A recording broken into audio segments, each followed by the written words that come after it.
नमस्कार दोस्तों।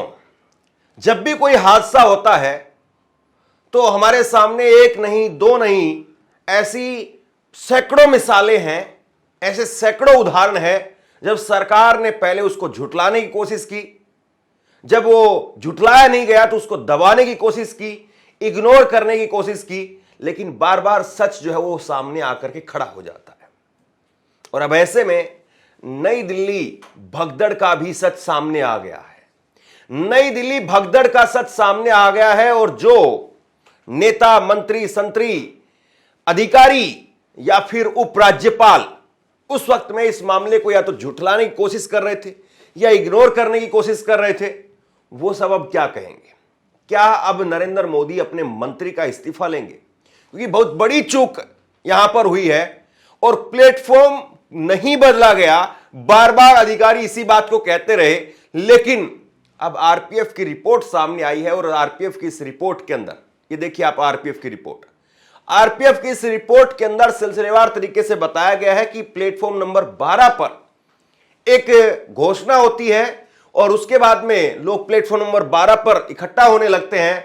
Platform number 13-14 पर पहले ही दो ट्रेनें वहां पर लेट हो रही थी, वहां पर पहले से लोग थे और फिर अचानक से घोषणा कर दी जाती है कि प्लेटफॉर्म नंबर 16 पर एक स्पेशल ट्रेन आ रही है। पहले 12 पर की घोषणा की गई, 13-14 पर दो ट्रेनें पहले से थी, प्रयागराज जाने वाली ट्रेनें थी। कुल मिलाकर के तीनों ट्रेनों के लोग वो प्लेटफॉर्म नंबर 16 की तरफ दौड़ने लगते हैं और इतनी बड़ी संख्या में लोग हो जाते हैं, आमने सामने लोग आपस में टकरा जाते हैं और उसके बाद में भगदड़ हो जाती है। इस रिपोर्ट के सामने आने के बाद में जाहिर सी बात है ऊपर लेवल पर कार्रवाई होनी चाहिए और किसी एक अनाउंसमेंट करने वाले की ये जो है वो पूरी तरह से जवाबदेही तय कर दी जाए। मुझे लगता है कि ऐसा नहीं होना चाहिए, क्योंकि जो अधिकारी वहां पर काम करते हैं उनकी कैपेसिटी और उनका काम करने का तरीका, वो सामान्य तौर पर उनकी ट्रेनिंग होती है, सामान्य तौर के समय के लिए ट्रेनिंग होती है।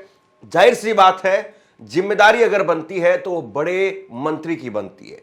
मंत्री साहब की जिम्मेदारी है कि क्या उन्होंने वहां पर लोगों के लिए, जो अधिकारी थे उनके लिए व्यवस्थाएं बराबर की या नहीं की।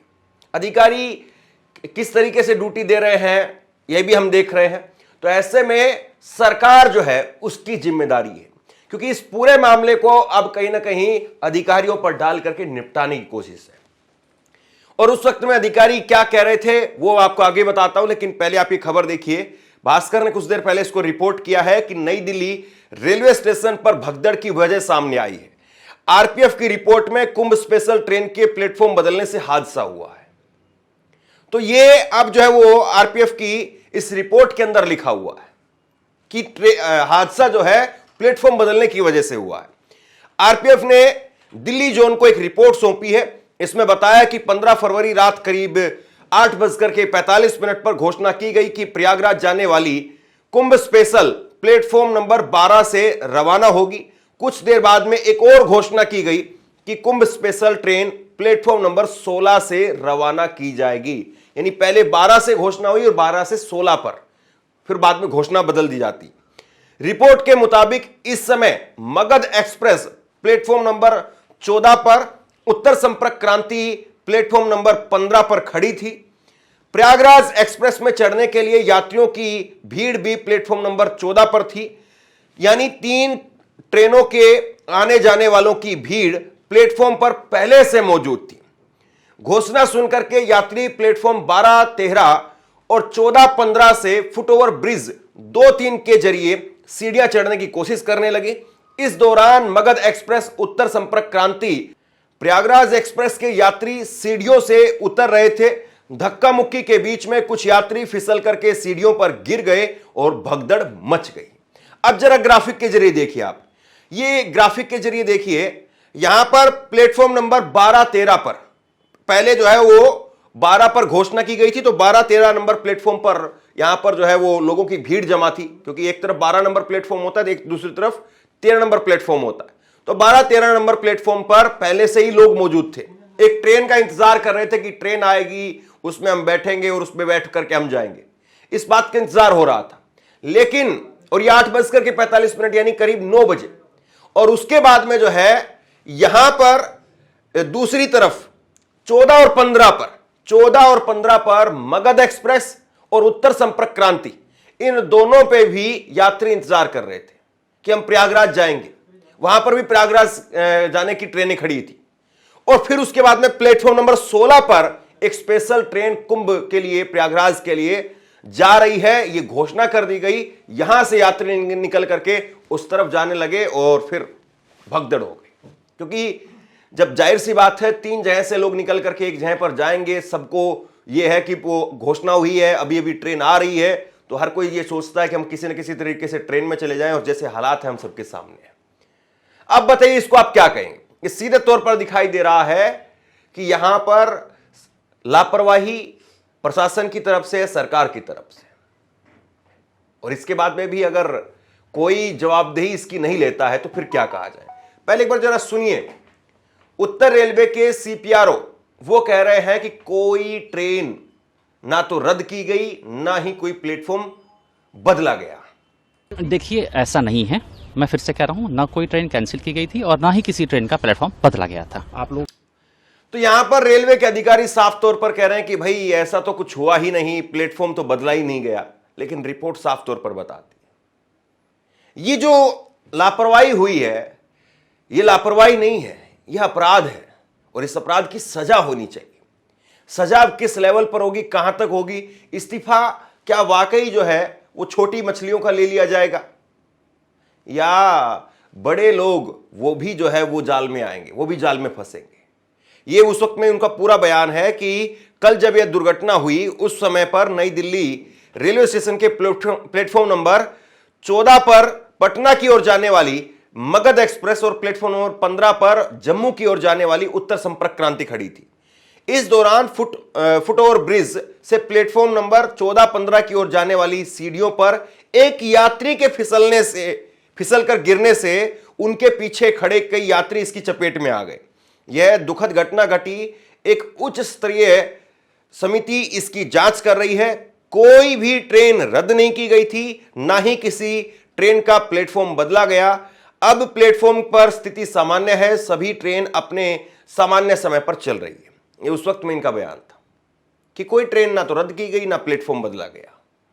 लेकिन अब साफ तौर पर दिख रहा है, यहां तक कि इन्होंने ही सीपीआरओ ने कह दिया था, ये उस वक्त में एएनआई का ट्वीट आपको दिखा रहा हूं 11:16 पर, बाद में इसको हटा लिया गया कि कोई भगदड़ नहीं मची है, नई दिल्ली रेलवे स्टेशन पर कोई भगदड़ नहीं हुई है, यह केवल एक अफवाह है। उत्तर रेलवे प्रयागराज के लिए 2 विशेष ट्रेन चलाने की योजना बना रहा है। यह उस वक्त का बयान था। तो किस लेवल पर जाकर के जो है वो यहां पर लापरवाही बरती गई है और उसकी वजह से लोग मारे गए। 18 लोग, सरकारी आंकड़ा है 18 लोग मारे गए, 25 के करीब लोग घायल बताए जा रहे हैं।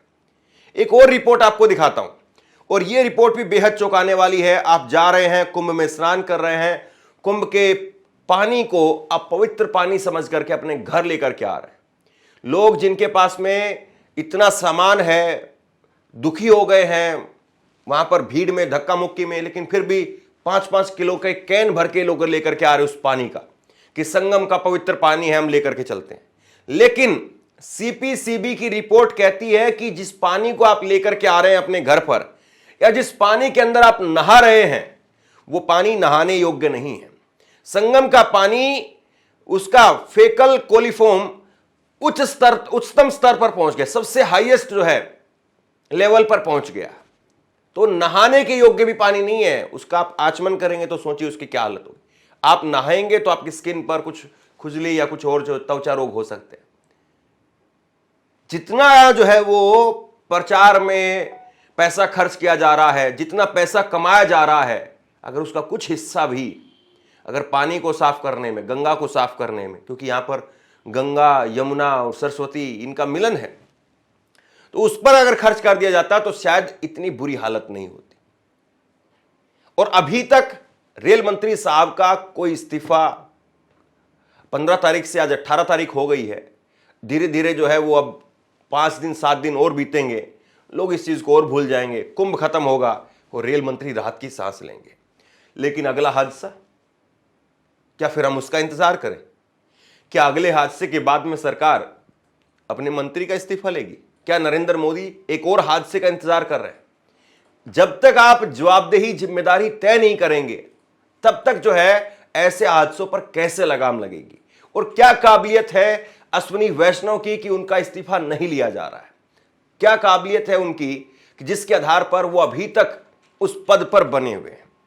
हालांकि खैर इस्तीफे अगर होते तो इस सरकार में करीब करीब 1 दर्जन मंत्रियों के इस्तीफे हो जाते, लेकिन अभी तक 1 दर्जन तो छोड़िए, मुझे एक भी मंत्री याद नहीं आता है जिसको जिम्मेदार ठहराया गया हो किसी भी घटना के लिए, किसी भी मुद्दे के लिए, और उसका इस्तीफा लिया गया हो। क्या कभी पेपर लीक होते हैं तो उसके लिए शिक्षा मंत्री का इस्तीफा होता है? क्या रेल हादसे के बाद में रेल मंत्री का इस्तीफा होता है? किसानों की मौतों के बाद में क्या कृषि मंत्री का इस्तीफा हुआ? लोगों की कोरोना में मौत के बाद में क्या स्वास्थ्य मंत्री का इस्तीफा हुआ? बिल्कुल नहीं हुआ। स्वास्थ्य मंत्री हर्षवर्धन का इस्तीफा हुआ भी तो बाद में पूरा कैबिनेट में फेरबदल किया गया, उसकी वजह से उनका इस्तीफा हुआ था।